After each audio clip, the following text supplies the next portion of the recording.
শহরের ছাদে ট্রাম লাইনগুলো সরু আলো চলচ্চিত্রচরম চারিপাশে ছড়িয়ে যায়।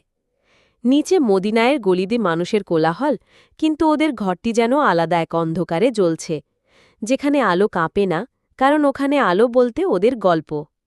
মেঝে জুড়ে আছে এক কাপ চা, বাইরে মোমবাতির কমলা আলো, গন্ধে ভাসা গন্ধ।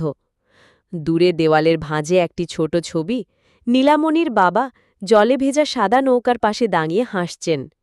ডাক্তারি শিরোনাম ছুঁয়ে থাকা কাগজগুলো আজও খোলা না, বরং পরিবারের ইতিহাস, ভাঙা বাড়ি, খালি জায়গা, নতুন শুরু। নীলামণি কথা বলে, তবে গলা মিহি। রাই, আজকে সার্জেন ওর একটা কথা বলেছিল, দেশ জুড়ে অনেক কিছুরই খোলা দরজা, তবে দরজা খুলতে হলে আগে থেকে ভেতরটা পরিষ্কার করতে হয়। ওর হাওয়া ভরা হাসিটি যেন সেজদা নামানোর মতো, খুব সরল, খুব খোলা। রায়হান শুধু মৃদু নড়াচড়া করে, তার হাত ঠেলে নীলামণির হাত ধরে। আমরা দুজনেই নরম, নাকি ভয় পায় না? আমরা কি পারবো একসাথে জোরে জোরে হাঁটা? ছেলে ছেলে নয়, আমরা তো দুজনেই মানুষ, ভালোবাসা, স্বপ্ন আর সেই ছোট্ট আলো যা আজও জ্বলছে। নীলামণি চুপ করে তাকায়, তার চোখে একটা জল জমে, তবে সেটি ভিজিয়ে ফেলতে পারে মানুষের হৃদয়কে, বরং জড়ো করা এক অদৃশ্য জাল ছুঁয়ে যায়। তিনি বলেন, আমি জলের মতো নরম, তুমি যদি বৃষ্টির মতে সাথী হও, আমরা দুজনেই শুকাব না? রাইহান এক ছোট হাসি দেয়, যেন জানা ছিল সত্যি, এই প্রশ্নের উত্তর ইতিমধ্যেই ভিতরে লুকিয়েছিল।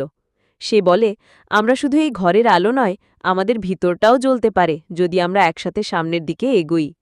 সোনালি সেই হাতঘড়িটি, যা দাদি আগে দিয়েছিল, তা এখন তোমার হাতে। আমি যদি খোলা আকাশ চাই, তুমি যদি আমার ছায়া হও, আমরা দুজনেই আলোর মধ্যে দিয়ে যাব। সেই রাতেই তারা প্লাস্টিক চেয়ার থেকে উঠেছে, ছাদের ওপর উঠে।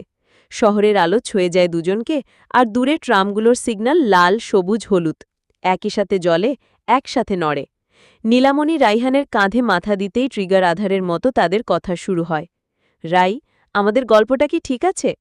হ্যাঁ, সে উত্তর দেয়। এই শহর ঠিক এখানে দাঁড়িয়ে, আমরা দুজনেই ঠিক এখানে, একসাথে। কিন্তু গল্পটি যেন সহজ ছিল না।